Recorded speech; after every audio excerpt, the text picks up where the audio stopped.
चलिए तो आज हम लोग करेंगे क्वेश्चन। आज लेक्चर नंबर 5 है, शायद 5 नहीं 6 होगा, 5 या 6 कुछ भी हो, क्या करना है तो ये वाला क्वेश्चन करना है। तो हम लोग को पता है कि थीटा जब बहुत छोटा होता है तो sin of theta is approximately equal to theta. इसका मतलब अगर इसको रेडियन में कन्वर्ट करें तो 1 डिग्री को रेडियन में कन्वर्ट करेंगे क्या आ जाएगा 1 into पाई अपॉन, आंसर क्या आ जाएगा पाई अपॉन 180 रेडियन। मैं डिग्री नहीं बोलूंगा, रेडियन। देन क्या हो जाएगा, इसकी जरूरत नहीं है। अब क्या हो जाएगा sine of pi upon 180 will be equal to pi upon, ऐसे अप्रॉक्स वाला सिंबल लगेगा ना, will be approximately equal to pi upon, कैसे, इस कंडीशन की वजह से, क्योंकि थीटा क्या है आपका 1 है जो कि बहुत छोटा होता है। ठीक, सिमिलरली tan 2 कर ली, क्या हो जाएगा भाई, it will be approximately equal to sin 2 है ना, which will be approximately equal to 2। अरे ये क्या कर दिया सर, 2 क्यों लिख दिया, डिग्री में है ये तो रेडियन में करो। चलो ठीक, ये थीटा था और ये कंडीशन याद करवा रहा था मैं, ये मैंने कल बताई है, ये नहीं पता ना तुम लोग को। चलो देख लो कोई बात। ओके, तो tan theta is equal to क्या होता है बेटा, sin थीटा अपॉन, बताइए मैंने वीडियो में होगा, ठीक है। अब देखो cos 0 क्या होता है 1, cos 0 1 होता है, ठीक है। तो अगर sin की वैल्यू 0 क्लोज रहेगी तो क्या बताया था, मैंने भी सिखाया है कि थीटा बहुत छोटा 0 से बड़ा होना चाहिए, तो वो अप्रोक्सीमेटली थीटा के बराबर हो जाएगा। लेकिन cos अगर हम देखें तो cos 0 क्या होता है, दिस इज 1, तो अगर cos 1 देखेंगे तो वो भी क्या होगा, समथिंग 0.9 समथिंग होगा, वैल्यू घटने लगेगी ना। अभी तक पैटर्न सीख नहीं पाए।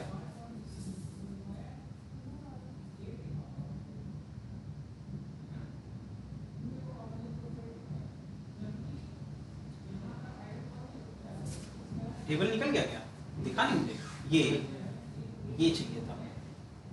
अच्छा देखो जरा ध्यान से क्या हो रहा है, 0 से हम लोग किधर जा रहे हैं, इंक्रीजिंग एंगल पे। जरा वैल्यू देखो, ये किधर जा रही है टिल 90, उसके बाद देखो नेगेटिव, जो आपकी मैक्सिमम वैल्यू कितनी है +1, मिनिमम वैल्यू कितनी है, समझ में आया। तो cos थीटा कहां से कहां तक वेरी करता है, जैसे जैसे एंगल इंक्रीज करेगा 1 से ये -1 की तरफ जा रहा है। अच्छा इसको देखो जरा sin थीटा, ये क्या है 0, मैक्सिमम कितना हो रहा है 1। अच्छा तुम्हें ये पता नहीं होगा, ये सारी वैल्यू 1 से छोटी हैं। देखो ये कितना होता है, √3 की वैल्यू कितनी होती है, ये नहीं पता, 1.73, हाँ 71 समथिंग, ठीक है। तो 1.71 आ गया, ठीक। डिवाइड कर रहे हैं किससे, 2 से, कितना आएगा 1 से छोटा आएगा, 1 छोटा आएगा ना। ये देखो 1/√2, √2 कितना होता है 1.414, तो अगेन डिवाइड करेंगे छोटा आएगा 1 से, 1/2 तो पता ही 0.5 होता है, तो मतलब कोई वैल्यू ऐसी नहीं है जो कि 1 से ग्रेटर है। तो इसका मतलब मैक्सिमम वैल्यू क्या होगी सर 1 होगी, ठीक है। मिनिमम क्या होगी 0 नहीं। अब देखो इसमें -1 नहीं दिया हुआ है, लेकिन -1 होती है कि नहीं होती है, होती है। अच्छा नहीं आता कुछ ना तुम लोग को, कौन से क्वाड्रेंट में आपका जो है sin 270 कितना होता है सर tan का इलाका, sin 270 मैंने पूछा, sin 270 की वैल्यू कैसे निकालोगे, sin 270 की वैल्यू, देखो इतना टाइम नहीं लगाते, देखो इतना पढ़ाया है मैंने फिर भी बुद्धि नहीं आई। 270 क्योंकि अभी तक आपने पढ़ना स्टार्ट ही नहीं किया, अभी तो सेटलमेंट हो रहा है। 270 में क्या हो जाएगा sin 180 प्लस 90 ना, तो 180 प्लस थीटा क्या होता है, 180 प्लस sin थीटा। लेकिन आप क्वाड्रेंट ढूंढिए, तो 180 प्लस थीटा, अरे थर्ड क्वाड्रेंट, tan का इलाका माइनस sin 90, और sin 90 1 होता है, -1 आ गया कि नहीं आ गया। याद करने की क्या जरूरत है, ठीक है, याद ही नहीं करना, कुछ याद नहीं करना, ठीक है। यहाँ लिखा नहीं है तो लिख लो यहाँ 270, लो 270 लिख दिया, यहाँ आ गया -1, ठीक है। अब देखो आपका मैक्सिमा और आपका मिनिमम, मतलब मिनिमम वैल्यू, ठीक है। तो साइन की मिनिमम वैल्यू कितनी होती है -1, मैक्सिमम कितनी होती है +1, कुछ पैटर्न समझ में आ रहा है? 0 से 90 के बीच में ये 0 से स्टार्ट होता है प्लस 1 तक, मतलब मैक्सिमा तक जाता है। ये 1 से स्टार्ट होता है और ये मिड वाला मिनिमा आएगा, मतलब मिड में जो आता है 0, ठीक है, 0, ठीक है, और फिर उसका वो मिनिमा तक जा रहा है कि नहीं जा रहा है? ठीक है, चलो कुछ तो आया। अब वापस से आएंगे अपने क्वेश्चन पे। कहाँ था? ये सब अपलोड कर दूंगा मैं, जैसे जो जो लिखा है सब कुछ उसमें मिल जाएगा तुम्हें, ठीक है। हाँ, तो वापस से मैं आ गया अपनी बात पे। तो इसका मतलब सर, इसको अगर थीटा इज वेरी स्मॉल है उस केस में क्या हो जाएगा? जब थीटा बहुत छोटा है तो साइन थीटा, तो सर जी यहाँ थीटा लिख दो, और कॉस क्या हो जाएगा? 1, क्योंकि 0 के बहुत करीब है, तो 0.99 को अप्रोक्सीमेटली राउंड ऑफ करेंगे तो 1 आ जाएगा। देखो प्रूफ हुआ, tan theta is approximately equal to sin theta and approximately equal to theta.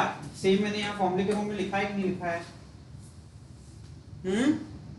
तो ये चीज यहाँ, ये जो आ रही है ये चीज वहां से आ रही है, ठीक है।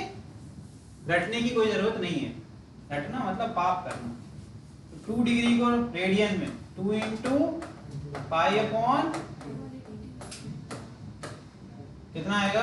90 पाई अपॉन, आंसर क्या आएगा? Pi upon 90।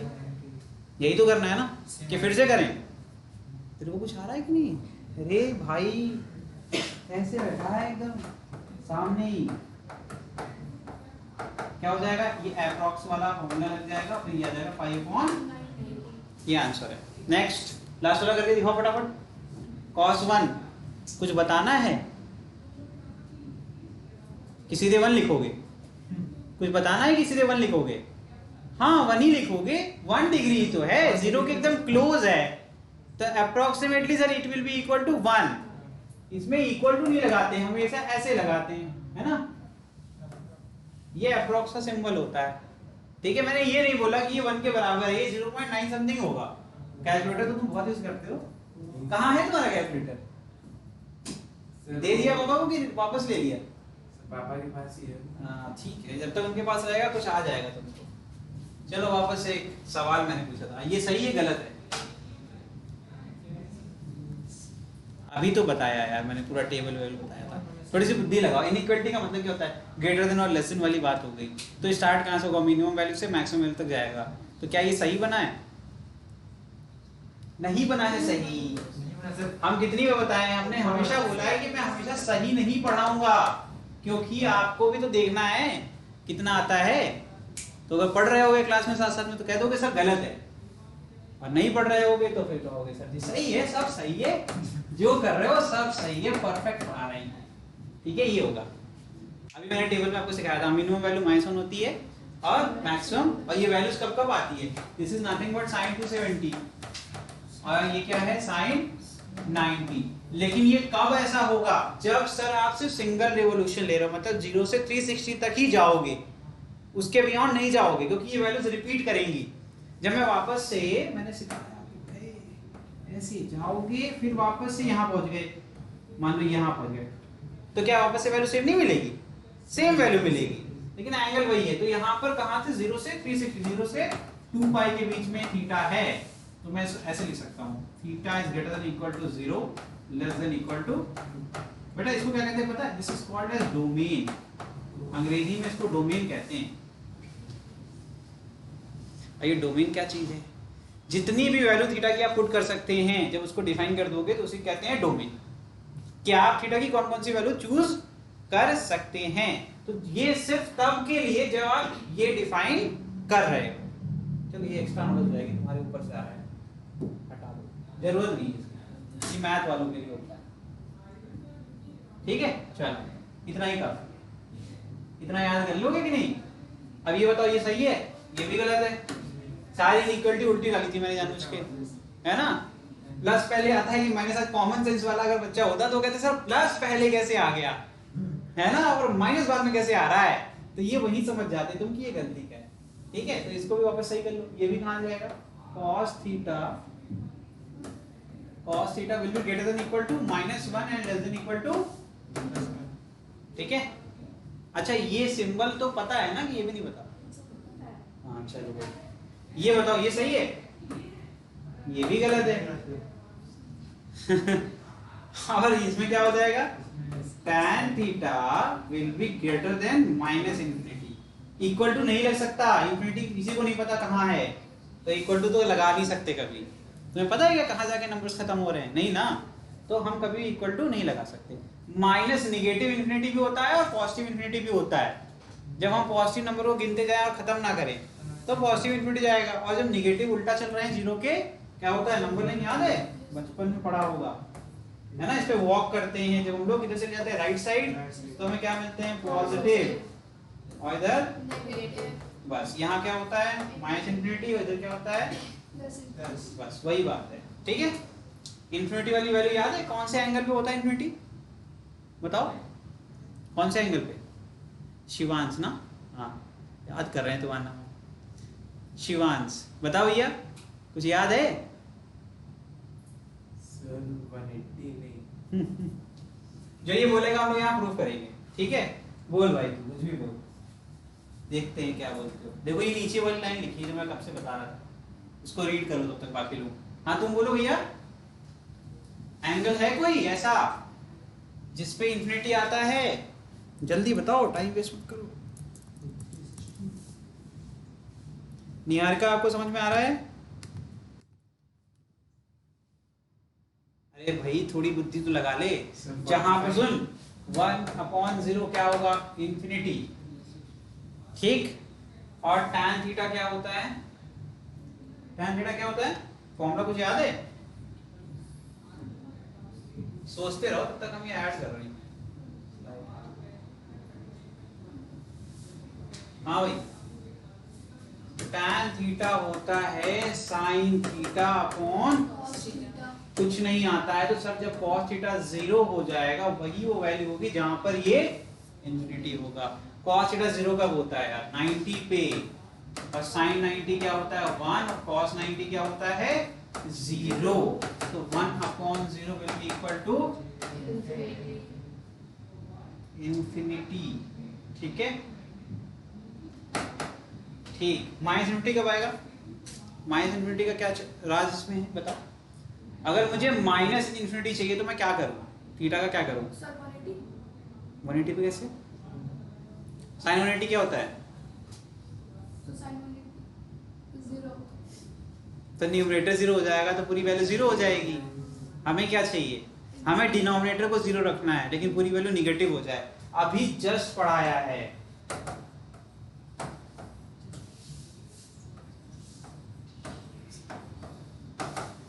ठीक है, ये हो जाएगा -1, अभी प्रूफ किया मैंने, और नीचे क्या आ जाएगा बताओ भाई, कुछ तो दिमाग थोड़ा बहुत लगा, नहीं आता सर, इसकी वैल्यू याद नहीं होती है, बड़ी बीमारी लगी है हमको। ये तो याद होता है, 180 के फॉर्मूले में क्या आता है, cos 90, मैंने क्या बोला था पहली क्लास में कि 0 से 90 के सिवा कुछ याद नहीं करना पड़ेगा, 0 से 90, ठीक है, 90 तो याद रहेगा ना, तो क्या आ जाएगा, इसका आंसर क्या था, मैंने कैसे कहा था, cos, अच्छा तू कल भी नहीं आया था, मतलब लास्ट क्लास में भी नहीं आया था, हाँ भैया निपट गए, कुछ नहीं हो सकता, फिजिक्स क्लास छोड़ना मतलब पाप कर दिया तुमने।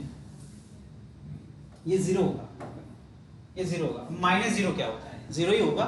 अभी वो बात अलग है, अभी मैं इसको कहूंगा कि निगेटिव आएगा लेकिन क्या फर्क पड़ता है, cos 90 0 और 0 पॉजिटिव और निगेटिव नहीं होता, वो न्यूट्रल होता है, इसलिए 0 उधर उठा के यहाँ पहले पुट कर दो, आंसर क्या आ गया,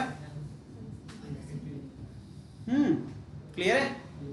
अगर अभी भी किसी को डाउट है सिर्फ माइनस इंफिनिटी क्यों, अरे भैया ये इंफिनिटी होता है, आगे माइनस लगा तो लगा लेना ठीक है, चलो ये डन हो गया तुम्हारा ट्रिग्नोमेट्री। अब इससे ट्रिग्नोमेट्री में दिमाग लगाना है नहीं तुम्हें, अब पढ़ लेते हैं आसान वाली चीजें, कोऑर्डिनेट ज्योमेट्री, इसको रीड करना है, चलो आपके लिए रीड कर देते हैं, रीड नहीं करेंगे हम सीधे अपना पढ़ा देंगे। जब दो नंबर लाइन, जब दो संख्या रेखा टकराती हैं और इस तरीके से टकराती हैं, उनके बीच में एंगल कितना बनता है 90 डिग्री। संख्या रेखा क्या होता है भैया, नंबर लाइन, अभी जस्ट बताया था, लेफ्ट और राइट वाली बात। इधर क्या आ जाएगा, ये हो गया तुम्हारा 0, है ना। अगर मैंने इसका नाम दे दिया x o x डैश और इसका क्या नाम दिया y o y डैश, ठीक है। मैंने क्या किया है, इसको दोनों को एक दूसरे के परपेंडिकुलर रखा है और दोनों जहां टकरा रहे हैं वहां पर दोनों नंबर लाइन की वैल्यू क्या थी 0, तो मुझे एक यहाँ पेयर दिख गया 0, 0। ठीक है, मैंने पहले मेंशन किया एक्स ओ एक्स डैश वाली वैल्यू को और बाद में मेंशन किया वाई ओ वाई डैश वाली वैल्यू को। ठीक है, इसके बाद मैंने देखा कि नंबर लाइन तो मुझे पता है, यहां से राइट साइड जाऊंगा तो मुझे क्या मिलेगा, सारे positive values and so on. ठीक, यहां से नेगेटिव गया लेफ्ट गया तो negative values and so on. ठीक है, इसके बाद मैं जब देखता हूं कि वाई ओ वाई डैश वाले में जब मैं ऊपर की तरफ जाता हूं तो मैंने इस तरीके से अरेंज किया है कि यहाँ पे सारी क्या आएंगी, पॉजिटिव वैल्यू आएंगी एंड नीचे की तरफ सारी नेगेटिव। ठीक है, इसी अरेंजमेंट को कहते हैं कार्टेशियन सिस्टम। क्या कहते हैं, कार्टेशियन सिस्टम। इसका एक्चुअल नाम कार्टेशियन सिस्टम। इसको लोग अलग भी चीज कहते हैं, कार्टेशियन कोऑर्डिनेट्स भी बोल देते हैं, अलग अलग नाम है, इट डजंट मैटर। तो ठीक है, हमें बेसिक जानने थे, हमने जान लिया कि दो नंबर लाइंस थी और इस तरीके का अरेंजमेंट हो गया कि अब हमें चार अलग अलग सेक्शंस दिख रहे हैं, है ना, चार सेक्शन दिख रहे हैं। तो पहले सेक्शन में अगर कोई भी पॉइंट लाई करता है, जैसे मान लो ये पॉइंट हो गया तेरा P, इसको लोकेट कैसे करेंगे, जो लोकेट करने के लिए हमें चाहिए होता है उसको कहते हैं, क्या कहते हैं, कोऑर्डिनेट्स। क्या कहते हैं, पॉइंट P के कोऑर्डिनेट्स। ठीक है, अब वो आएंगे, उससे पहले स्टार्ट करते हैं, ये चीज समझ लेते हैं, कुछ टर्म जो कि लिखे हुए थे पहली स्लाइड पे, ऐसा ना लगे कि मैंने स्किप कर दिया। चलो बच्चों की तरह पढ़ लेते हैं। एक होता है इसमें ओरिजिन, जहां पर दोनों के जीरो टकराते हैं उस पॉइंट क्या कहते हैं, origin. It is any fix point which is convenient to you, all measurement are taken with respect to this fixed point. तो मतलब कहने का इसका ये हो गया कि अगर कोई भी पॉइंट लोकेट करना है तो हम स्टार्ट कहां से करेंगे, उसको लोकेट करना ओरिजिन से ही स्टार्ट करेंगे। ठीक है, जितनी मेजरमेंट लोगे वो सब कहां से लोगे, ओरिजिन से ही लोगे। ठीक है, नेक्स्ट टर्म क्या है, एक्सिस और एक्सिस। ये जो मैंने बनाया ना, जो दो लाइन बोल रहा था मैं, एक्स ओ एक्स डैश और वाई ओ, ये दोनों क्या हैं, ये दोनों एक्सिस हैं। ठीक है, तो ये इनका नाम कैसे रखा गया, जो हॉरिजॉन्टल लाइन होती है, हॉरिजॉन्टल मतलब जो लेटे लेटे लाइन है ना, जो लेट गया है ना, वो क्या है, एक्स एक्सिस। और जो वर्टिकल लाइन है ना, उसको क्या कहते हैं, जो आपका खड़े खड़े लाइन है उसको कहते हैं वर्टिकल लाइन। ठीक है, और इसे क्या कहते हैं, वाई एक्सिस। हिंदी थोड़ा सा प्रॉब्लमेटिक चीज है ना। चलो ठीक, अब इसको लोकेट करें। ठीक, लोकेट कर लें कि पहले और आसान पढ़ लें। ये समझ में आ गया, any fixed direction passing through origin and convenient to you can be taken as axis if the position of point or position of all point under consideration always happen to be in particular direction, then only one axis is required. This is generally called x axis. ठीक है, आगे देखिए, if the position of all point under consideration are always in a plane, two perpendicular axes are required. These are generally called x and y axis. If the points are distributed in a space, three perpendicular axes are taken, which are called x, y and z. पता है, इसमें से एक भी शब्द की जरूरत नहीं पड़ेगी सवाल लगाने के लिए, हम बता देंगे, बस पढ़ दिया तुम्हारे लिए। ठीक, बहुत आसान है, अभी सब 3D ही देखेंगे हम लोग, x, y, z सब देखेंगे। ये समझ में आ गया कि नहीं, दो लाइनें टकरा रही है, परपेंडिकुलर है, सिंपल बात हो रही है, कुछ टेंशन लेने की जरूरत नहीं। इस पॉइंट को लोकेट करना है, कैसे लोकेट करेंगे भाई,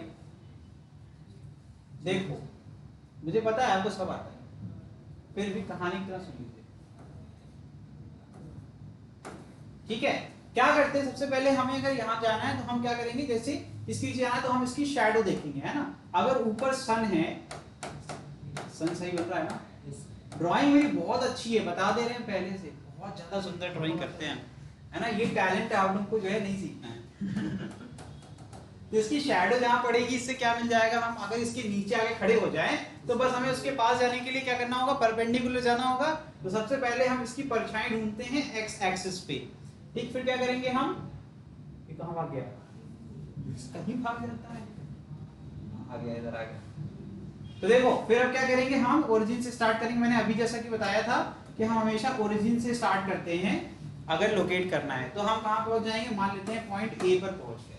ठीक है, अब इस पॉइंट ए के अगर हम देखेंगे ध्यान से, जस्ट अबव इस पॉइंट ए पर हमारा पॉइंट बी लोकेटेड था। तो हम क्या करेंगे, अब क्या करेंगे, parallel to the Y axis जाएंगे और उस पॉइंट तक हम रीच कर जाएंगे। ठीक, तो अगर हम देखेंगे कि हम लोग एक्स एक्सिस पे कितना डिस्टेंस कवर कर रहे हैं तो वो कितनी हो गई +2, और वाई एक्सिस पे देखना है तो क्या करना पड़ेगा, यहां से भी एक शैडो बनाना पड़ेगा सच दैट हमें पैरेलल पॉइंट मिल जाए। ठीक, तो मैंने इसका नाम दे दिया बी। ठीक है, तो एक आपका OA हो गया और OB हो गया। OB क्या रिप्रेजेंट करता है, जो आपने डिस्टेंस ट्रैवल किया parallel to the Y axis, और OA क्या रिप्रेजेंट करता है, जो आपने दूरी तय की एक्स एक्सिस पे। इसका मतलब है इस पॉइंट पे जाने के हमारे पास एक से ज्यादा तरीके थे। हम पहले OB पे जाके फिर उसके बाद पैरेलल टू OA भी जाएंगे तब भी पॉइंट B पे पहुंच जाएंगे। ठीक, तो लोकेट करना है तो पहले इसका x का, अगर हमें पता रहे कि हमें x एक्सिस के पैरेलल या फिर x एक्सिस के ऊपर कितनी डिस्टेंस कवर करनी है तो उसको डिफाइन करना पड़ेगा। तो मैंने यहां पर देखा मुझे कितनी डिस्टेंस कवर करनी थी 2, क्योंकि मैंने पहले x एक्सिस पे किया। तो इसी को जनरलाइज करके मैंने परमानेंट कर दिया कि सबसे पहले मैं x करूंगा फिर बाद में पैरेलल टू y। तो x, y के फॉर्म में लिखा तो y की डिस्टेंस कितनी थी, आप बताओ ये पॉइंट यूनिक है कि नहीं, जरा ढूंढो और कोई तरीका है क्या इसको लोकेट करने का। आप हर बार y एक्सिस पे 3 यूनिट ही, इसको यूनिट कहते हैं ना, क्योंकि मैंने कोई यूनिट डिफाइन नहीं करी है तो एक आपके गैप को यूनिट कहते हैं, है ना। तो 3 यूनिट्स की डिस्टेंस मैंने y एक्सिस पे ट्रैवल करी और 2 यूनिट्स की मैंने parallel to the x axis. Again मुझे सेम मिल रहा है कि नहीं मिल रहा है x और y की वैल्यू। तो इस तरीके से जितने भी पॉइंट होते हैं between x and y axis वो क्या होते हैं, उनको कहा जाता है पॉइंट्स इन अ प्लेन, क्योंकि देखो ये प्लेन पेपर की तरह है और उसके ऊपर ही ये सारे एक्सिस आ रही है। आज से एक चीज क्लियर हो गई कि अगर कोई भी शीट ऑफ पेपर है तो वो क्या है, एक प्लेन है जिसमें आपके 2 कोऑर्डिनेट्स हो सकते हैं x और y। ठीक है, चलो, या फिर आप कोई और 2 ले सकते हो, अपने अलग नाम दे देना, साइंटिस्ट बन जाना। ठीक है, चलो यहां आते हैं, एक नया पॉइंट लेते हैं Q। ठीक है, अब इसको लोकेट करना है। ठीक, अब इसको लोकेट करेंगे, वापस से जो सीखा वही करेंगे। पहले इसकी शैडो बनाएंगे ऑन x एक्सिस। ठीक, और इस पॉइंट को मैंने -3 मार्क कर दिया। और इसी तरीके से शैडो मार्क करेंगे किसके ऊपर, ऑन y एक्सिस। ये मैं क्यों कर रहा हूं, क्योंकि अब मुझे पता है कि इसको लोकेट करना है तो बस हमें वैल्यूज चाहिए। ठीक है, लेकिन इसमें मैंने नोटिस किया कि जो मेरी x की डिस्टेंस थी वो क्या हो गई, नेगेटिव हो गई। तो यहां पर क्या लिखूंगा, -3, है ना। पहले x लिखते हैं फिर बाद में y, और y पे कितनी डिस्टेंस ट्रैवल करी मैंने, 4 यूनिट। ठीक है, देखो 2 अलग अलग हमें लोकेशंस मिल गई। ठीक है, अब ध्यान देना, मैं ये क्यों बताना चाहता हूं कि अब अभी क्वाड्रेंट पढ़ के आए हैं, ट्रिग्नोमेट्री पढ़ ली तो आसान लगेगा। पहले वाले क्वाड्रेंट में x और y की सारी वैल्यू क्या होगी, पॉजिटिव। सेकंड में x नेगेटिव और y पॉजिटिव, तो मैं इसको ऐसे लिख दूं -x और +y। यहां क्या लिखूंगा मैं, यहां क्या लिखूंगा, सिंपल, खत्म। ठीक है, बस यही सीखना है। ठीक है, अब 3D पढ़ लें, ये इसको कहते हैं 2 डायमेंशनल, 2D कहते हैं। 2D का मतलब होता है 2 डायमेंशन, है ना। अब ये सब चीजें इसलिए इंपॉर्टेंट हैं क्योंकि आपको पहला चैप्टर जो मिलेगा मतलब फिजिकल वर्ल्ड के बाद, उसमें आपको ऐसे टर्म्स मिलेंगे। ठीक है, मोशन 2D। बहरहाल ये इंपॉर्टेंट ये है कि जब भी आपको 2 डायरेक्शन की जरूरत पड़े किसी पॉइंट को लोकेट करने के लिए, तो हम किस में हैं, हम लोग प्लेन के अंदर हैं और हमें 2 डायमेंशनल पोजीशन को लोकेट करना है। अब देखो 3D की बात करते हैं। 3D मतलब 3 डायमेंशंस, मतलब मैं ये कह सकता हूं कि 3 अलग अलग डायरेक्शंस में मुझे जाना पड़ेगा, है ना। जैसे इस फैन को लोकेट करना है, फैन कैसे लोकेट करोगे, फैन तक पहुंचना है, बस जाओ। सबसे पहले आपकी जो लोकेशन होगी क्या करेंगे, सबसे पहले बताइए, एक ओरिजिन अगर कॉर्नर है, अगर एक कॉर्नर ओरिजिन है तो मैं क्या करूंगा, सबसे पहले वहां से शैडो बनाऊंगा, फिर उस शैडो का परपेंडिकुलर बनाऊंगा अपने सामने वाली एक्सिस पे, फिर मैं उस एक्सिस पे लोकेट करूंगा। उसके बाद जब मैं शैडो के सामने आ गया तो परपेंडिकुलर डायरेक्शन मोशन करूंगा, और लास्ट में मुझे एक अलग डायरेक्शन मोशन करना पड़ेगा जिसमें हाइट अचीव करनी पड़ेगी। तीनों एक दूसरे के परपेंडिकुलर है कि नहीं है, पहला आपका इधर से मोशन हुआ, दूसरा इधर से, और तीसरा ऊपर की तरफ सरफेस के बाहर। सरफेस के बाहर जब जाना पड़ता है इसका मतलब हम कहां हैं, 3D में। अब जरा 3D बनाते हैं। ये हो गया तुम्हारा ओरिजिन, ठीक है। अब मैंने बोल दिया कि ये जो रिमोट है यहां तक पहुंचना है, देखो अभी यहां पहुंचेंगे हम लोग, ठीक है। तो मैंने इसको पहले इसका शैडो बनाया, तो मैंने शैडो इस तरीके से मार्क कर दी कि ये शैडो यहीं आ रही है, ये यहां आ रही है शैडो, ठीक है। ध्यान से देखना। तो सबसे पहले मैं यहां से ये जो शैडो बनाई इसकी भी शैडो बनाऊंगा। इसकी शैडो कहां आई? एक्स एक्सिस पे, यहां पे। सबसे पहले मैं वहां गया, देखो एक डायरेक्शन होगी, एरो यूज करूंगा मैं, फर्स्ट डायरेक्शन। सेकंड डायरेक्शन में क्या जाऊंगा? वाई एक्सिस के अलोंग जाऊंगा, यहां से यहां, ठीक। यहां तक तो सबको आता है, कोई दिक्कत नहीं है। लेकिन अब देखो, अब इसके पास कैसे पहुंचे? तो इसके पास जाना है तो सर इस स्क्रीन से बाहर आना पड़ेगा और आपको एक परपेंडिकुलर डायरेक्शन में डिस्टेंस कवर करना पड़ेगा। ये तो 3D हो गया है ना। तो इसका मतलब है थर्ड डायरेक्शन में आपको जाना पड़ रहा है, और तीनों डायरेक्शन दूसरे क्या है? सबसे इंपॉर्टेंट प्रॉपर्टी क्या है? परपेंडिकुलर। अगर यहां पर आप बना ले तो इसको ऐसे बनाया जाता है, मैं यही ट्राई करता हूं, ठीक है। ये आपकी ओरिजिन है, ठीक है। तो ये हो गई तेरी एक्स एक्सिस, ये हो गई वाई एक्सिस, और ये तेरी क्या हो गई? जेड एक्सिस, ठीक है। हमने थर्ड डायरेक्शन को ऐसे ही नाम दे दिया जेड एक्सिस, ठीक। इसका मतलब इसके कोऑर्डिनेट्स अगर लिखने हैं तो एक्चुअल में इस रिमोट की लोकेशन पहुंचने के बाद मैं लिखूंगा x, y, z। Very good. तो x, y, z लिखने का मतलब समझ में आ गया। तो पहले हम x और y मतलब प्लेन के अंदर, मतलब ऐसे स्क्रीन के अंदर चल रहे हैं। जब हमें स्क्रीन से बाहर जाना होगा तो कितना जाना है, तो वो कौन लोकेट करेगा? z कोऑर्डिनेट हमें बताएगा कि हमें कितनी दूरी जाना है परपेंडिकुलर डायरेक्शन में। ये होता है 3D। और जो यहां पर लिखा हुआ था, जो आपका यहां पर लिखा हुआ था, इसका मतलब अब तुम्हें समझ में आएगा।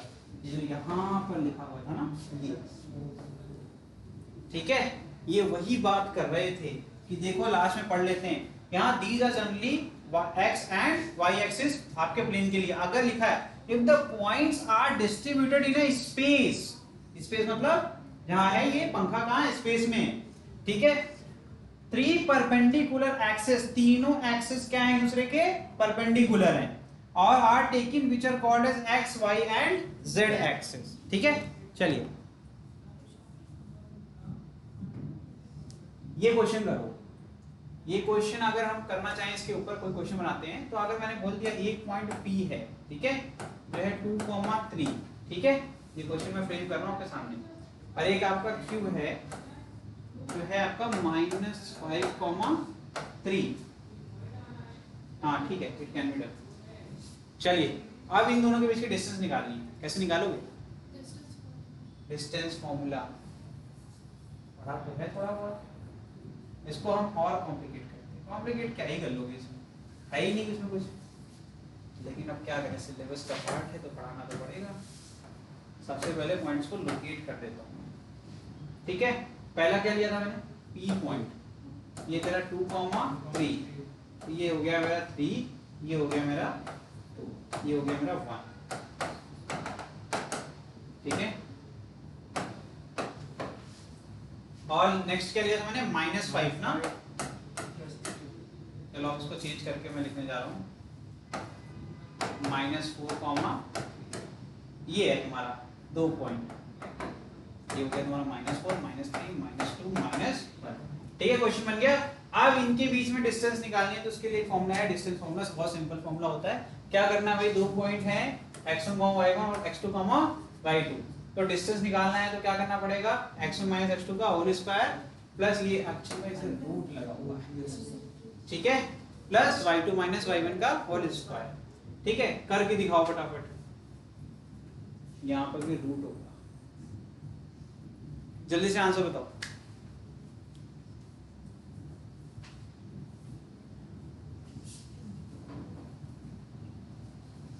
पूरी कॉपी खाली है तुम्हारी, कुछ लिखा ही नहीं है, हैं? दूसरी है। अच्छा, रोज तुम नई कॉपी लाते हो, बड़ा टैलेंटेड है रे तू। चल जल्दी कर, इसको सॉल्व कर। सर 6 आंसर आएगा। पता नहीं, देखते हैं, सॉल्व करेंगे।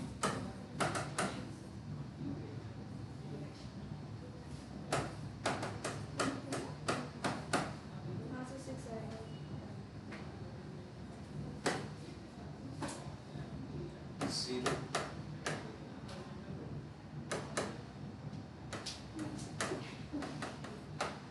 ठीक है 6 है। एक 3D वाला क्वेश्चन करते हैं, ठीक है। अब मैं एक काम करता हूँ, यहाँ से z एक्सिस बना देता हूँ, ठीक है, और यहाँ पर एक पॉइंट लोकेट कर देता हूँ। 3D वाला करना है ना,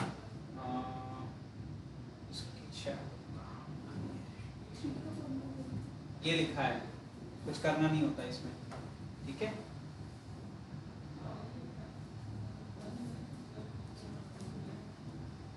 कर नहीं पाओगे तो फिगर से नहीं कर पाओगे, क्योंकि मुझे दूसरा फिगर दिखाना पड़ेगा। चलो ठीक है, हम तुम्हें ऐसे क्वेश्चन देते हैं, 2 कोऑर्डिनेट देते हैं, उसके बीच में निकालो।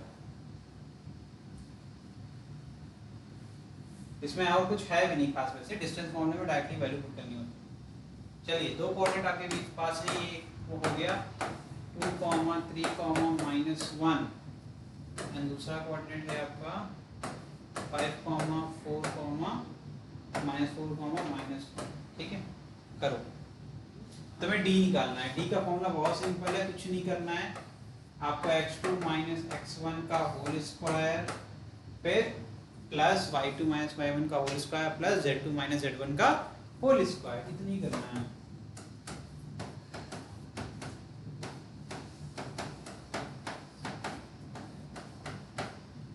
बस मुझे ये बता दीजिए कि ये 3D वाला कंसेप्ट क्लियर है कि नहीं, बस ठीक है। एग्जामिनेशन के टाइम पे ये दिक्कत आएगी, ये कंसेप्ट क्लियर होना चाहिए। अगर ये क्वेश्चन कर लेना, उसके बाद मुझे एक सवाल का जवाब बताना कि यहाँ पर 3D की 3 एक्सिस लोकेट तुम्हें करनी है, तो तुम कहाँ से करोगे? 7 आएगा, 7 क्या आएगा बेटा? 7 z वाला कोऑर्डिनेट तो 0 हो जाने वाला है, ठीक है। ये 7 का स्क्वायर आ रहा है, यहाँ पर प्लस हो जाएगा ना, ये 3 माइनस माइनस प्लस, या फिर -4 -3 करोगे तब भी -7 का स्क्वायर आ जाएगा, 49 आ गया, और यहाँ पर आ जाएगा 3 9, 49 प्लस 9 कितना होगा? 59 प्लस 58, √58 आएगा, यही इसका आंसर है, ठीक है। चलिए हो गया कोऑर्डिनेट ज्योमेट्री, आगे बढ़ते हैं। अब अगर स्लोप निकालना है, स्लोप क्या होता है इसके बारे में पढ़ने से पहले मुझे एक सवाल का जवाब दे दो। अगर इस क्लासरूम में मुझे 3 एक्सिस लोकेट करनी है, मतलब मुझे x भी दिखाना हो, y भी दिखाना हो और z भी दिखाना है, तो कहाँ दिखा सकते हैं? कुछ पॉसिबिलिटी है क्लासरूम के अंदर? ये चीज 0 हो गया, कोई भी एक कॉर्नर पकड़ लीजिए, सिंपल, ठीक है। और अगर इसको विजुलाइज करना है तो क्या बनाना पड़ेगा? क्या बनाना पड़ेगा? कुछ याद है? यस,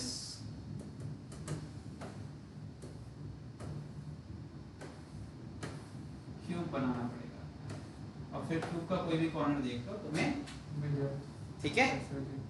चलो तेज हो गए, कुछ कठिन पूछना पड़ेगा।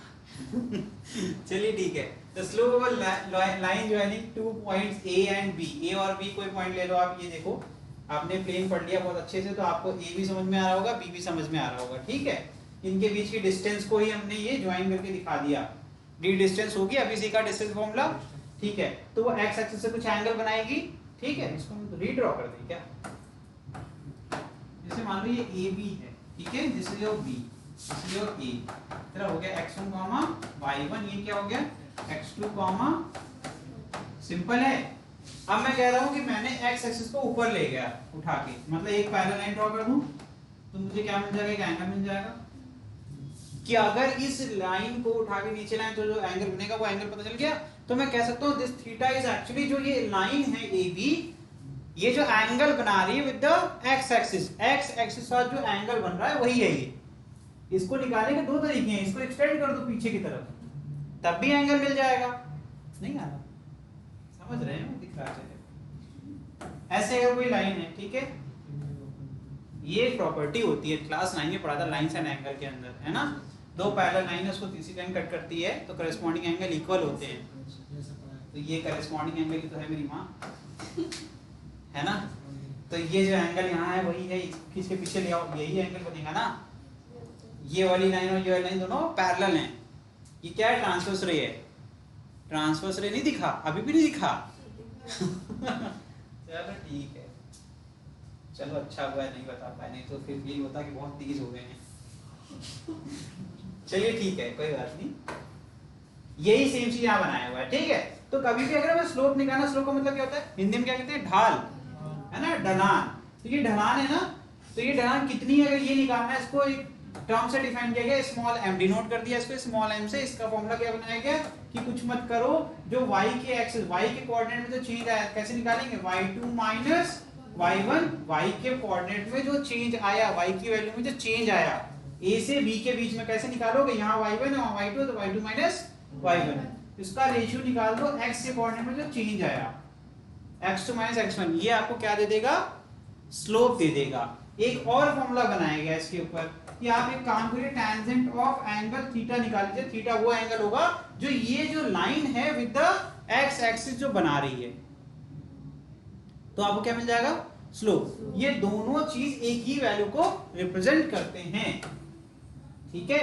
अगर आपको याद करना है तो change in y upon change in x, तो डेल्टा क्या रिप्रेजेंट करता है, डेल्टा ऐसे याद कर लो, डेल्टा कहीं दिख गया इसका मतलब है कि वो किसको रिप्रेजेंट करता है, चेंज को, ठीक है। तो एक और सिंबल होता है जो कि चेंज को रिप्रेजेंट करता है, जो कि इसके जस्ट बाद टॉपिक है सबसे इंपॉर्टेंट। तो दोनों में अंतर क्या है सर, ये एवरेज चेंज को रिप्रेजेंट करता है और ये आपका वेरी स्मॉल चेंज को भी रिप्रेजेंट करेगा। इसका मतलब मैं इसको कह सकता हूं कि ये इंस्टेंटेनियस चेंज को रिप्रेजेंट करता है। इंस्टेंटेनियस जानती हो, नहीं जानती?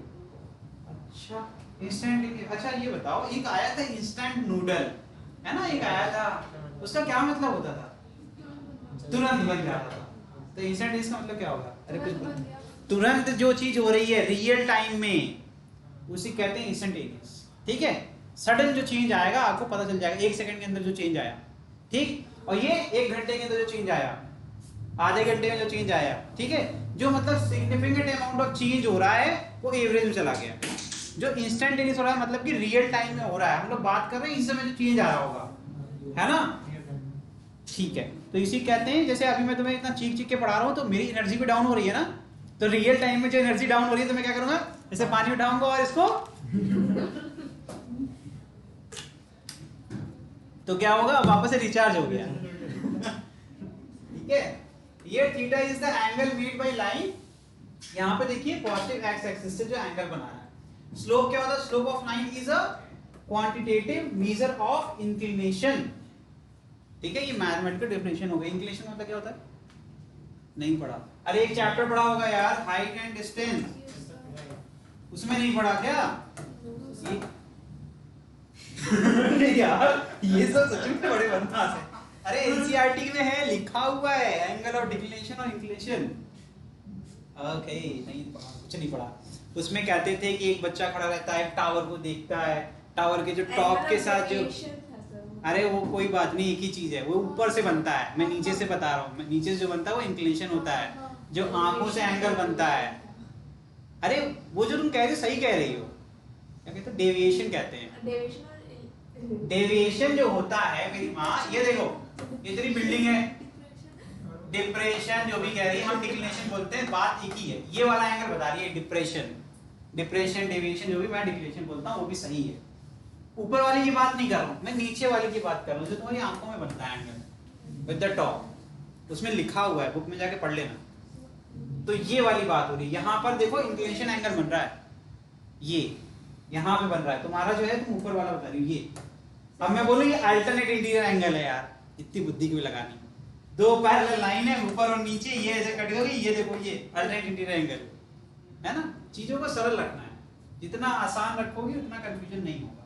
बहरहाल इतना इंपॉर्टेंट नहीं है, ये स्लोप समझ में आ गया होगा, इतना ही जानना है, ठीक है। जो चीजें टेंशन थे वो चीज हटा दो, ठीक है। चलो नेक्स्ट, अब ये क्वेश्चन कर लो। हाँ इसमें क्या लिखा हुआ है, एब्सिसा लिखा हुआ है, ऑर्डिनेट लिखा हुआ है, ये तो मैंने बताया ही नहीं, ये तो पता ही होगा, नहीं पता एब्सिसा ऑर्डिनेट नहीं पता, अरे यार एक छड़ी होनी चाहिए, हम नाम सुना है। एक्स वाली लाइन को एक्सिस से कहते हैं और एक्स वाली लाइन को कोऑर्डिनेट को, एक्स की वैल्यू को या वाई की वैल्यू को, ऐसा कुछ होता है। अरे ये एक्स कॉमा वाई को बोलते हैं कोऑर्डिनेट, है ना। अब x को इंडिविजुअली क्या बोलते हैं, y को इंडिविजुअली क्या बोलते हैं, इसमें से ढूंढ लो कौन सा वाला कौन सा होगा। सर x को बोलते हैं एब्सिसा, अच्छा, और चलो ठीक है, छोड़ो तुम ये क्वेश्चन सॉल्व करो। अरे यार सच में 9th क्लास बिल्कुल नहीं पढ़ा तुमने।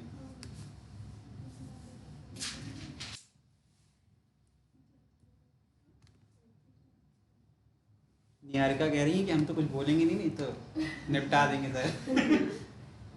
अरे यार शीशा और नेट पढ़ा रहे हैं, हम क्या पढ़ा रहे हैं, हम तो सोचे थे कि हम नीट पढ़ा रहे हैं। सोचो, दिमाग में जोड़ डालो, आंसर तुम्ही को देना है। क्वेश्चन सॉल्व करो।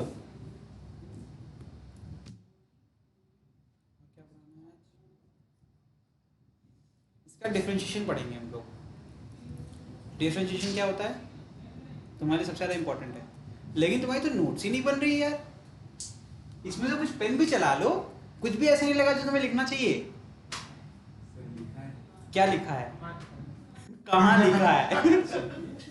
अरे यार कहाँ लिखा है? चलो अच्छा था ये। चलो भाई करो क्वेश्चन। कह रहे हैं कि बताइए x, देखिए फाइंड द डिस्टेंस। अच्छा ये भूल जाओ, इसको नहीं आता, इसको भूल जाओ। Find the distance from y and x। ये तो निकाल सकते हो ना, कैसे निकालोगे? लोकेट कर लो यार। x पे कहाँ है ये 2, y वाली लाइन बड़ी करनी पड़ेगी। यहाँ है ये 14 है ना, जहां ये इंटरसेक्ट करेगा ये क्या जाएगा 2, तो y में कितनी डिस्टेंस है फ्रॉम द, देखिए find the distance from y, तो डिस्टेंस फ्रॉम y ये होगी ना, ये कितनी है 2, ठीक। और डिस्टेंस फ्रॉम x, तो यहां से ऊपर तक जाएंगे 14। अब बुद्धि लगा लेना बाद में, ये होमवर्क है तुम्हारा, जाके एनसीईआरटी किताब खोल लेना, दिस इज योर होमवर्क, ठीक है। अब ज्यादा लेवल नीचे हो जाएगा, ठीक है। समझ में आ गया क्वेश्चन क्या पूछ रहा था? इतना सरल क्वेश्चन है, टाइम वेस्ट कर दिया। They find the value of a if, क्या क्वेश्चन है सर एक ही वैल्यू फाइंड करनी है। अच्छा वो आ गया, ठीक है। वेरिएबल का नाम चेंज कर दो, इसको बना दो, क्या बना दो? x नहीं बनाएंगे, इसने कुछ भी बोल दिया, हमने लिख भी दिया, x एक्सिस वही चली जाएगी। इसको बोल देते p बोल देते हैं ऑफ p। अब ठीक है, find value of p if distance between points a और a पॉइंट के बीच में डिस्टेंस कितनी है 13। मतलब डिस्टेंस फॉर्मूला लगेगा, डिस्टेंस में d दिया हुआ है, d is equal to 13 and d is equal to होता क्या है under root x2 minus x1 का square plus y2 minus y1 का स्क्वायर। वैल्यूज पुट कर लेंगे हमको। x2 कितना है 3 माइनस ऑफ माइनस 9 प्लस हो जाएगा, है ना। y कितना है 3 माइनस p। अब कर लो जो करना है। क्या करेंगे बेटा इसके बाद? Squaring both side. Squaring both side से क्या होगा 13 का स्क्वायर क्या होता है 169 इज इक्वल टू, ये कितना हो जाएगा 12 का square 144, very good, plus 3 minus b का होल स्क्वायर। रीअरेंज करके फिर क्या करोगे a माइनस b का होल स्क्वायर लगा दोगे। क्या होता है भाई a माइनस b का होल स्क्वायर? भाई रुक जा, a माइनस b का होल स्क्वायर जल्दी बताओ, सीरियस है। a माइनस b, हाँ a माइनस b का होल स्क्वायर क्या होता है? a माइनस b का होल स्क्वायर, हाँ a minus b square plus 2ab। Very good, very good. 12th class के हैं ये हैं मिस्टर शिवांश, कह रहे हैं a माइनस b का होल स्क्वायर क्या होता है? a माइनस b का होल स्क्वायर प्लस 2ab। अच्छा एक चीज बताओ, अगर किसी वैल्यू को 2 बार मल्टीप्लाई करते हैं तो उसका मतलब क्या हो जाएगा? वो स्क्वायर हो जाएगा। अच्छा 2 into 2 क्या होता है? अरे रुके रहो, सब्र करो, अब बेइज्जती अच्छे से होगी। a माइनस b होता है, a plus b a minus b होता है। अभी और सब्र करो, और बेइज्जती होगी। अब बताओ हमको 2 into 2 क्या होता है? और 2 का स्क्वायर क्या होता है? होता है ना। अरे बहुत बढ़िया, ऐसे ही बच्चे चाहिए। तो मतलब a माइनस b का होल स्क्वायर का मतलब ये हुआ कि a minus b into a minus b, ठीक है। 12th क्लास में रुकिए, फिर a को एक बार a से मल्टीप्लाई करेंगे, अरे सर ये a स्क्वायर आ गया। a को एक बार माइनस b से करेंगे तो माइनस ab आ गया। अब इधर ही देखो, सही कर रहे हैं ना। फिर माइनस b को a से करेंगे तो माइनस ab फिर आ गया, और माइनस b को फिर से करेंगे तो ये प्लस b स्क्वायर आ गया। अरे ये तो कुछ ऐसा लग रहा है,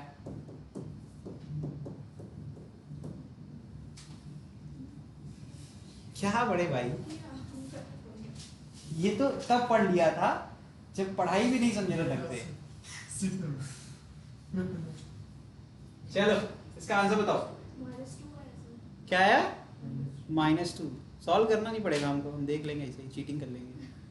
कितना आ गया, बस एक ही आंसर आएगा कि दो आएंगे। चलो एक चीज सिखा देते हैं, एक ही आएगा। नहीं सर, दो आएंगे। इसको इसका एक वो बनेगा, एक क्वेश्चन बनेगा, फिर उसको स्प्लिट करना पड़ेगा शायद। नहीं करना है क्या? तो मैंने आंसर हाँ, एक प्लस का होगा, एक माइनस का होगा। चलो कुछ कुछ आता है हर्षित को, हर्षित ने बता दिया मुझे, अच्छी बात है, वेरी गुड। एक प्लस का होगा, एक माइनस का होगा, करके दिखाना पड़ेगा ना आपको। कहाँ था क्वेश्चन, यहाँ है, इसके बाद है, ओके ये नहीं ऐड करना है। चलो देखते हैं भाई क्या था यहाँ पर। 169 - 144 इज इक्वल टू क्या है यहाँ पर, 3 माइनस पी का होल स्क्वायर। यहाँ क्या आएगा, आंसर कितना आएगा, 25। 3 माइनस पी का।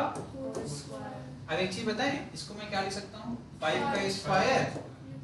शिवान सब ऊपर नजरें रखो, क्योंकि तुम्हें कुछ सीखना है तो नजरें ऊपर होनी चाहिए। इसमें मिरर इफेक्ट होता है, देखो I can see all of you, ठीक है। ये क्या हो जाएगा, अगर स्क्वायर हटा दूं तरफ से तो क्या होगा, 3 minus P will be equal two plus minus, बस यही चीज सीखनी थी।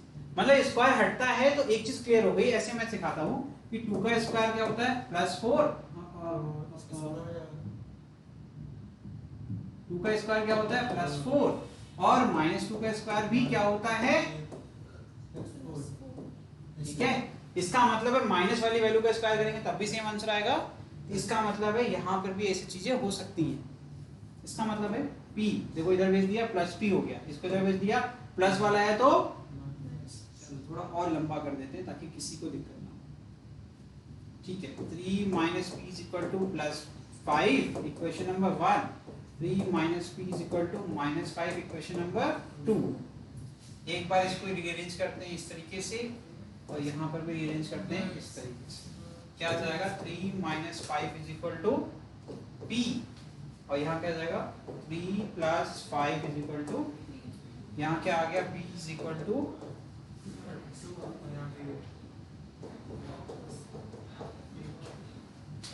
ये है इसका आंसर, ठीक है। क्लियर है।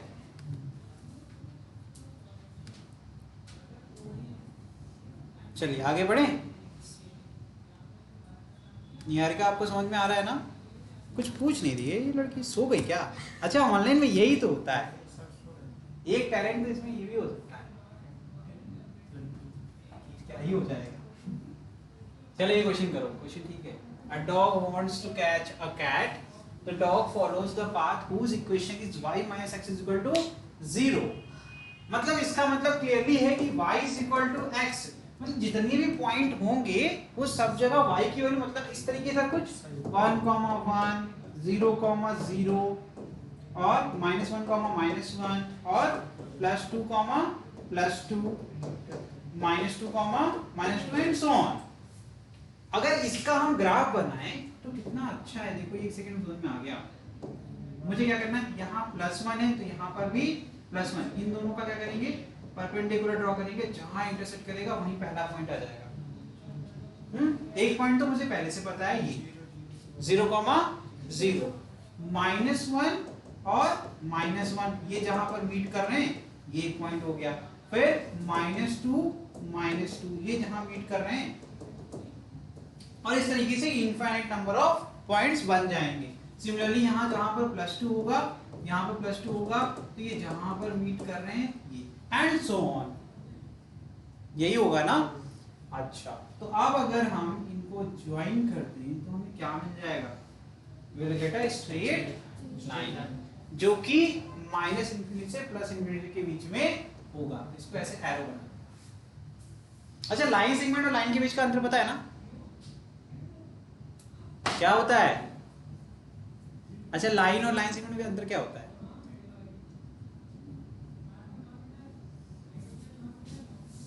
दो बिंदुओं के बीच में, जो दो बिंदु होते हैं उनके बीच में जब कोई अगर आप लाइन ड्रॉ करते हैं उसको लाइन सेगमेंट कहते हैं। जब हमें स्टार्टिंग और एंडिंग पॉइंट नहीं पता होता, अगर मैं क्या करूं इसी के आगे ऐसे करके एरो बना दूं, तो इसका मतलब मैं कह सकता हूं कि लाइन सेगमेंट हमेशा लाइन का पार्ट होता है ना, लाइन का पार्ट होता है लाइन सेगमेंट। जितने भी पॉइंट लाई करते हैं आपके,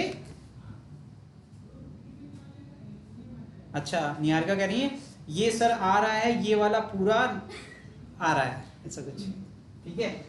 तो यहाँ ए और बी के बीच देखो हमने क्या बोल दिया, ए और बी कहाँ लाई कर रहे हैं, इस लाइन पे लाई कर रहे हैं। इसका मतलब है कि ऐसे कोई भी दो पॉइंट हम ले लें और उनको अगर लोकेट करने हैं किसी भी लाइन के ऊपर तो वो लाइन सेगमेंट बन जाएगी। समझ में आ रहा है? ठीक है, कोई बात नहीं, अगर नहीं आता तो सीखने ही तो आए हो, इतना टेंशन लेने की नहीं है, लेकिन बताना पड़ेगा, अगर नहीं बताओगे तो ऐसे ही डांट खाओगे। ठीक है, आगे देखिए।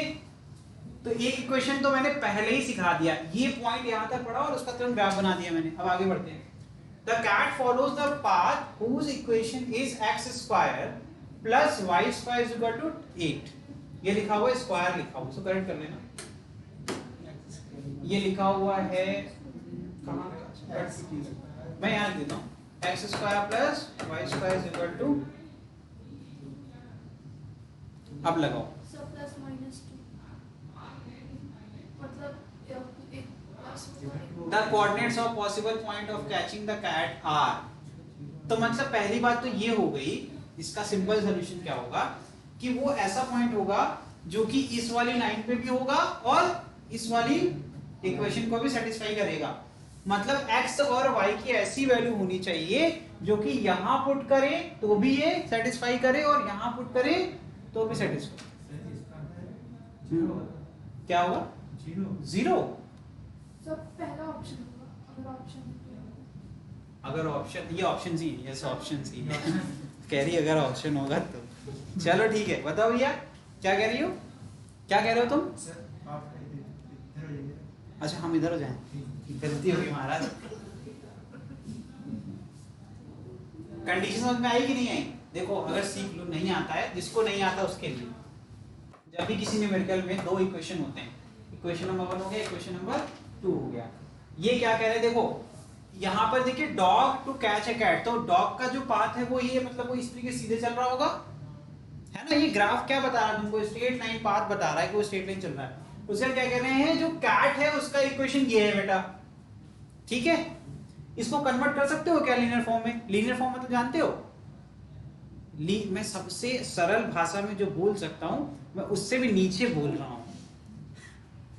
लीनियर का मतलब होता है जब भी आपके जो वेरिएबल होते हैं उसकी पावर 1 होती है, उसको लीनियर फॉर्म कहते हैं। क्या ये लीनियर फॉर्म में है?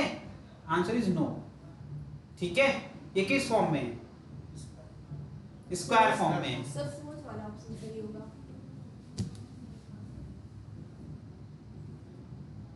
ठीक है, और बस एक ही पॉइंट होगा, इसको देख के समझ में आना चाहिए, एक से ज्यादा पॉइंट होंगे। अच्छा यार, हम पता है तुम लोग को ऐसी चीज बताने वाले हैं जो तुम लोग सोचे नहीं होगे लास्ट टाइम। अब पेन रख दिए, पहले तुम लोग ज्ञान ठीक करें। क्लास 10th में क्या सीखा था, एक चैप्टर पढ़ा था क्वाड्रेटिक इक्वेशन, है ना, और एक चैप्टर पढ़ा था लीनियर इक्वेशन। ठीक है बड़े भाई, तुमने नहीं पढ़ा? ऐसे ही 12th पहुंच गए। अच्छा पढ़ा होगा वो, उस टाइम पे पढ़ा होगा। चलिए, तो अभी जब इसकी पावर देखो ना तो समझ जाओ कि एक से ज्यादा वैल्यूज होंगी। एक ट्रिक, एक से ज्यादा वैल्यूज हो सकती हैं, सेटिस्फाई करेंगी। इसका मतलब इसमें से एक ऑप्शन के साथ एक और भी हो सकता है। पहली चीज हो गई। दूसरी चीज ये हो गई y इक्वल टू x वाले में तो कुछ भी डाल दो यार, ये तो हमें सेटिस्फाई करेगा ही करेगा। ठीक है, मतलब जब सेटिस्फाई वर्ड बोलता हूं मैं, तो सेटिस्फाई वर्ड का मतलब क्या होता है बड़े भाई? अब ये मुझे, मैं बिल्कुल नहीं पूछने वाला हूं कि तुम्हें आता है कि नहीं आता है, क्योंकि मैं समझ चुका हूं कि तुम्हें सब आता है। जब आप वैल्यू पुट करें, इसको कहते हैं लेफ्ट हैंड। ठीक है, अब मैं ऐसे खड़ा हूं तो देखो मेरा ये लेफ्ट हैंड है, देखो ये लेफ्ट हैंड की तरफ, ये देखो मैं किधर है, राइट हैंड की तरफ। इसलिए कहेंगे हाँ, जब ये दोनों बराबर हो जाएं तो ये सेटिस्फाई करेगा। इसी प्रकार से जब आपका कोई वैल्यू पुट किए, LHS हो गया, RHS हो गया, देखो ये तो हमेशा सेटिस्फाई करेगा, कुछ भी पुट करते चल। 1 पुट कर दिया, 1 - 1 0, इधर भी 0 इधर भी 0, सेटिस्फाई करेगा। मतलब उसमें तो चेक ही नहीं करना है, y और x की वैल्यू अगर सेम है तो वो हमेशा सेटिस्फाई करेगा। तो पहली बात तो ये क्लियर हो गया कि मैं जितनी वैल्यू पुट करने वाला हूं इसके अंदर वो हमेशा सेम होगी, मतलब y और x की वैल्यू इस तरीके से होगी कि वो सेम ही होगी। तो इसमें तो वैसे ही मैं सॉल्व भी क्यों करूं, 2 और 4 दोनों होगा। मैं सॉल्व भी नहीं करूंगा, ये लोग तो सॉल्व कर रही हैं, मैं तो सॉल्व भी नहीं करूंगा। मैं कहता हूं ना IQ होना चाहिए, ठीक है, IQ होना चाहिए आपके पास, ठीक है, और थोड़ा सा दिमाग चंचल होना चाहिए, बस तेज नहीं होना चाहिए। तेज तो जरूरत ही नहीं है, बस थोड़ा सा एक्टिव मोड में रहो, क्वेश्चन आसानी से हो जाएंगे, ठीक है। मैंने पेन चलाई, लेकिन अगर चलानी होगी तो क्या करेंगे, वैल्यू पुट कर लो यार, 4 ऑप्शन उठा उठा पुट कर लो, देख लो मजा आएगा, है ना। समझ में आया कि नहीं आया? एक्चुअल में हम लोग एग्जामिनेशन हॉल में जाते हैं तो ऐसा लगता है कि सर पे ऐसे एक ट्रक ऐसे रख दी है, प्रेशर, और फिर क्वेश्चन कितना भी आसान हो हम लोग उसमें लगाते हैं आइंस्टीन का दिमाग, है ना। उसमें लगने नहीं था, उसमें हम पूरा एक पन्ने का सॉल्यूशन कर देंगे, जबकि हमें सिर्फ देखना था ध्यान से, उसको हम 2-3 बार देख लें, सवाल लग गया, ठीक है। चलो आगे बढ़े। क्या भाई क्यों नाराज हो गया मुझसे, नाराज हो जाता है, आ गया जरा, ठीक है। अब आएंगे हम लोग पढ़ेंगे सबसे इंपॉर्टेंट डिफरेंशिएशन। अब हम लोग जो है सीनियर क्लास में आ गए, दिखाओ, हाँ वही पढ़ा रहे हैं, ओके पढ़ाएंगे, ठीक है। डिफरेंशिएशन क्या होता है, वैसे क्लास ओवर हो चुकी है आपकी, लेकिन सर का थोड़ा सा टाइम दे देंगे, थोड़ा सा बताएंगे, ज्यादा कुछ नहीं बताएंगे। अच्छा मेरी एक और चीज हमने बताई थी, बेसिक माइनॉरिटीज में बताया था ना, फंक्शन वेरिएबल के बारे में बताया था पहली क्लास में। तुम लोग पहली क्लास में थी क्या, बीच में आई थी ना तुम लोग, तो सेकंड क्लास में क्लास में नहीं, यही तो प्रॉब्लम है, सारी क्लास करनी चाहिए, मिस मत करो। अपलोड नहीं की। कोई बात नहीं, मेरी गलती, इट्स माय फॉल्ट, ठीक है। चलो डिफरेंशिएशन पढ़ते हैं, थोड़ा सा पढ़ेंगे, फिर उसके बाद अगली क्लास में पढ़ेंगे, क्योंकि टॉपिक बहुत बड़ा है, ठीक है। एक बात यहाँ पर लिखी हुई है फंक्शन, क्योंकि डिफरेंशिएशन तो तब आएगा ना जब हम बेसिक्स आएंगे, और बेसिक में सबसे पहले क्या जानने की जरूरत है कि फंक्शन क्या होता है, और एक टर्म होता है वेरिएबल। वेरिएबल के बारे में तो हम लोग बहुत पहले से जानते हैं, है ना। 10th क्लास वापस से, ये बहुत पेनफुल है 10th क्लास, है ना, बार बार आ जाता है ना। ये बेचारा ये जो वेरिएबल है, ये वेरिएबल, अच्छा ये ध्यान रखो, वर्ड ऐसे पढ़ो, सुनने में कैसा लग रहा है, इसकी क्या मीनिंग हो सकती है, सर डिफरेंट, जिसकी वैल्यू बदल रही है बार बार, है ना, वो वैरी कर रहा है, ये किसी का नहीं है ना, इसके रंग बदल रहे हैं, तो इसको एक दे दिया आपने डिनोशन x, इसके रंग बदल रहे हैं, इसकी वैल्यू बदल रही है, और यहाँ फंक्शन को हमने डिनोट कर दिया y से।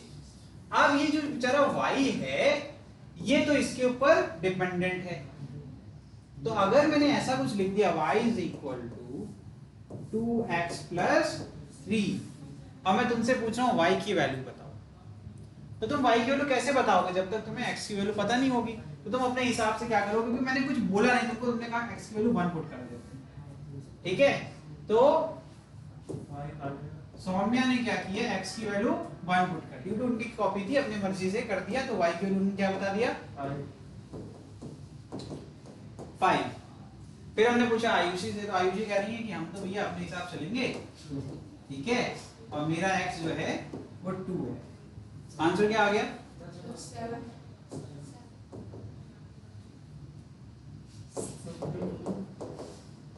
क्या था ये 3, कितना आ गया 4 प्लस 3 7, वेरी डिफिकल्ट,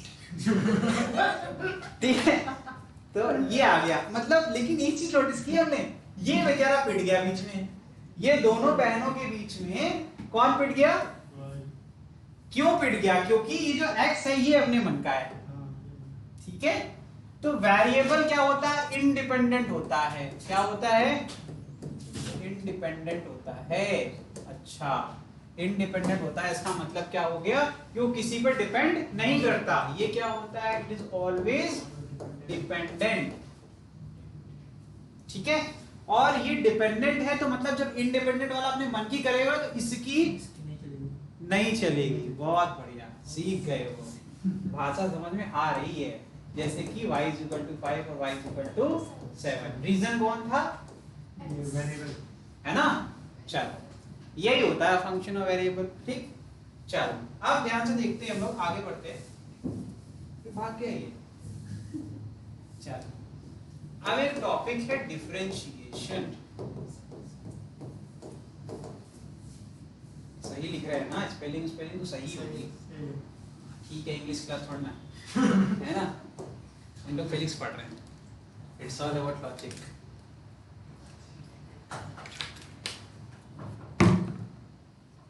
इसको हम लोग एक और नाम देते हैं रेट मीजरर, और हिंदी में क्या कहते हैं, दर। लिख नहीं पाएंगे, बोल देंगे, ठीक है। रेट मीजरर, और रेट मीजर का मतलब, रेट का मतलब क्या होता है, किस रेट से काम हो रहा है। जैसे हमने बोला कि हर चीज को जरा एक काम करो, 50-50 किलो की बोरी है, वो नीचे से ऊपर ले गया अब हर चीज जो है वो 10 दिन लग गया, अभी तक ऊपर नहीं आई क्यों? क्योंकि वो थोड़ा सा बैलेंस नहीं बन रहा है ना, उठा रहे हैं वो नीचे चला जा रहा है।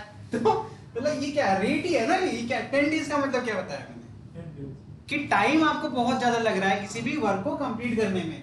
तो मतलब ये जो रेट ऑफ वर्क है, या किसी भी चीज का रेट जो होता है, रेट ऑफ अकरिंग, उसी को डिफाइन करने के लिए डिफरेंशिएशन आया। ठीक है, चलिए तो डिफरेंशिएशन अगर मैं बोलूं इस तरीके से, एक रॉड ले लिया मैंने, है ना, एक रॉड ले लिया। आई थिंक हमें यही इसको रोकना पड़ेगा, क्योंकि 5:10 हो रहा है, और अगर हम शुरू करेंगे तो रॉड खत्म होते होते 6 बज जाएगा। ठीक है, तो इसको हम लोग अगली क्लास में अच्छे से पढ़ेंगे। बहुत अच्छा टॉपिक है, और ये बहुत इंपॉर्टेंट है 11th क्लास के लिए। ठीक है, तो ये हम लोग पढ़ेंगे। अभी तक हमने बेसिक पढ़ लिया, हम लोग ने ज्योमेट्री खत्म कर ली। ठीक है, कोई डाउट हो तो पूछ लो, आ रहे हैं बस अब। ठीक है, चलिए ठीक है, कोई डाउट है आपका? नहीं है? ऑल क्लियर तो नहीं हो गया?